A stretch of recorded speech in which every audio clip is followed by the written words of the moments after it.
需要指出的是，近期日本和北约都声称，北约将在日本东京设立一个联络处。之前，日本日经新闻还爆出很可能该机构的场地和雇员费用由日本政府承担的消息，但北约内部出现了反对北约将手伸得太长的声音。英国金融时报5号援引8名知情人士的消息称，法国总统马克龙反对北约在东京开设联络处，认为北约应该专注于北大西洋地区。一位法国官员解释称，巴黎认为北约宪章要求其将地理范围限制在北大西洋。该官员还认为，在俄乌冲突之际，北约在日本设立联络处可能会破坏欧洲在中国的信誉。深圳卫视注意到，作为北约理事会成员国，法国有权否决北约在东京开设联络处。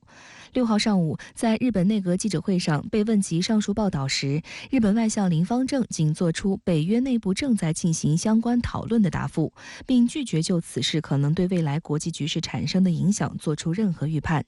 观察认为，马克龙的担忧不无道理。在欧洲，北约没能阻止俄乌冲突的爆发，导致欧洲大陆时隔70多年重燃战火，而以北约的军队规模不足以干涉亚洲事务。实际上，在北约内部，主导北约的美国与欧洲大国之间的矛盾一直是公开的秘密，双方经常通过互相放话来试探水温，谋取利益。法国曾表示，北约已经脑死亡，而美国也曾扬言要从德国撤军。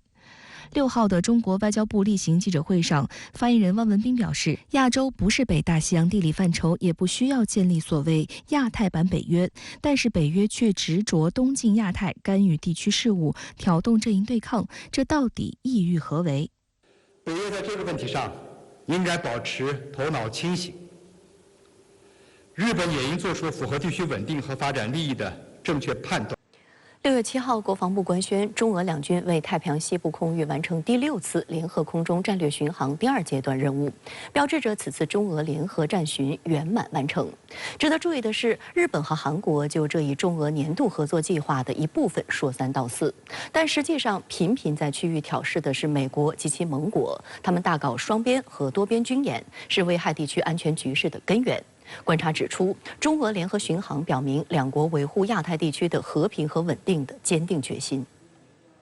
中国国防部发布消息，6月7号，中俄两军为太平洋西部空域完成第6次联合空中战略巡航第2阶段任务。此前一天，国防部消息称，根据中俄两军年度合作计划，双方6号在日本海、东海相关空域组织实施第6次联合空中战略巡航。观察认为，中方保持高度开放和透明的态度，展示了解放军的自信，也防止有关方面误判，体现出负责任大国应有的态度。这次巡航主要还是对外释放，一个是这个中俄之间的这种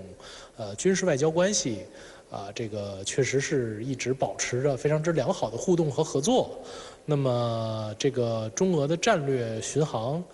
也是成为了一个这个既定的项目。深圳卫视记者注意到，针对此次中俄联合战略巡航，韩日两国也做出了不同反应。据韩联社报道，韩国联合参谋本部表示，4架中国军机和4架俄罗斯军机于当天依次进入韩国南部海域和东部海域的所谓防空识别区，但未侵犯韩国领空。韩国军方称，对飞入防识区予以警告后，中方通过军用直通热线回答正在进行正常演习，俄方没有应答。韩方没有公开此次进入防空识别区的中俄军机机型。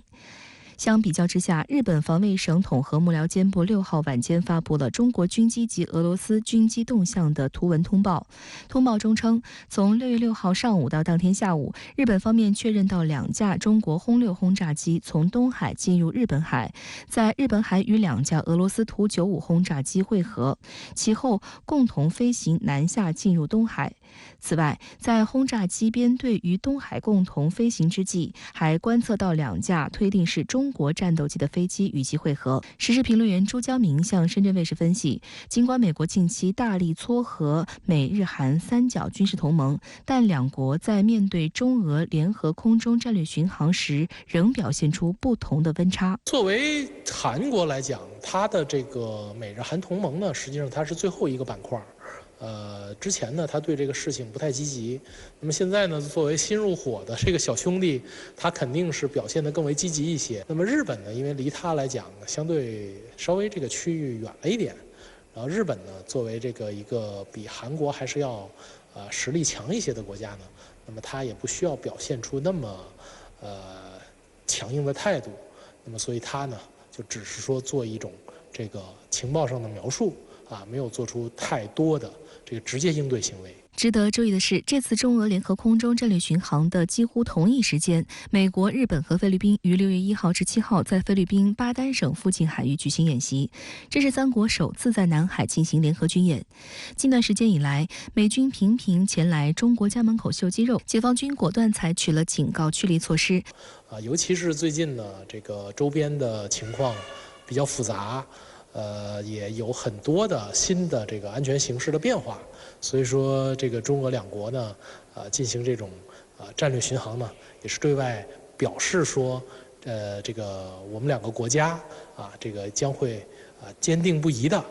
维护亚太区的这个和平和稳定。对中俄两军在日本海、东海相关空域进行的联合空中战略巡航，您又是如何观察呢？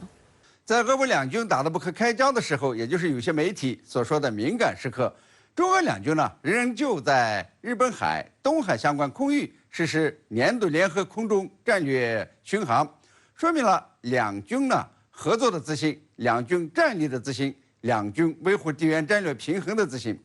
首先呢，我们来看两军合作的自信。尽管俄罗斯与乌克兰发生军事冲突，美西方呢一边倒的支持乌克兰，提供军援，对战争推波助澜，但是呢，不会影响中俄军事合作。美西方的舆论战、信息战也不会动摇中俄有原则的军事合作。其次呢，是两军战力的自信。这次中俄战略巡航反映出俄军的战力仍在，可以应对2场战争。美西方的制裁和俄乌军事冲突的消耗呢，对俄军的影响有限。就解放军而言呢，也能对自身战力和技能自信心满满。解放军呢，刚刚拦截了美军的战机、战舰，虽然呢被美方污蔑为不专业、不安全，但是外界呢就更加能够注意到解放军无论是海军还是空军，都是训练有素，震慑力很强。而这次战略巡航中呢，解放军战机进入日本海，与韩国战机空中相遇，表现得非常专业、非常安全。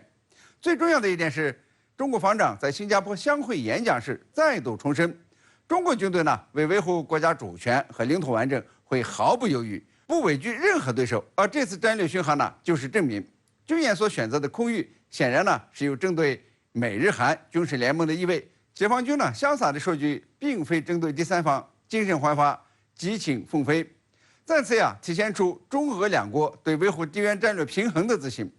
在中俄呢进行战略巡航前，美国、日本和菲律宾在南海举行首次3方联合演习，针对的就是中国。那中俄呢，就在东北亚进行联合战训，来对冲美日菲的张狂，形成南北平衡。另外美日韩今年呢加强了军事合作，美日菲也加强了军事合作，试图形成对台湾的所谓南北夹击之势。中俄军事合作呢，则在日韩的北部设了卡，同时呢，解放军在日韩南部海域和空域经常性的穿梭。那么就打断了美日韩对台湾的威胁，并且形成对美日韩的包抄态势。大国间的游戏呢，就是这么玩的，平衡着地缘战略，维护着区域和平。好的，谢谢陈先生跟我们共同在线分享您的观点。